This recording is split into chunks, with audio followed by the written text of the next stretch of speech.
তোমরা কি তোমাদের প্রিয় মানুষের জন্য মরতে পারবা? এখন হয়তোবা তোমরা কয়েকটা সেকেন্ড ভাববা, ভাবার পর র্যান্ডম কোন একটা মুভির ডায়লগ মনে পড়বে, যে মুভির ভিতরে ডায়লগ দিয়েছিল, হ্যাঁ আমি তাদের জন্য মরতেও পারবো, মারতেও পারবো, ইয়াডা ইয়াডা ইয়াডা।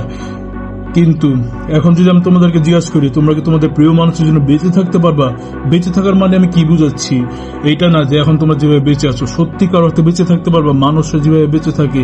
তোমরা কি সব ধরনের নেশা ছেড়ে দিতে পারবা তোমাদের প্রিয় মানুষের জন্য? এটা হতে পারে মদ, গাঁজা, সিগারেট। তোমরা কি খারাপ অভ্যাস ছেড়ে দিতে পারবা? তোমরা কি নানা ধরনের টেম্পটেশন থেকে দূরে থাকতে পারবা? তোমরা ঝগড়াঝাটির থেকে দূরে থাকতে পারবা? তোমরা কি রেগুলার এক্সারসাইজ করতে পারবা?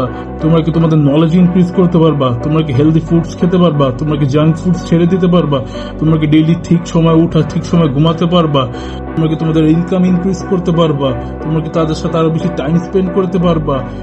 মরে যাওয়া তো খুবই সহজ, একটা গুলি করে মারা গেলা, ছাদের থেকে লাফ দিল মারা গেলা, কিন্তু বেঁচে থাকাটা হচ্ছে সব থেকে বেশি কঠিন কাজ।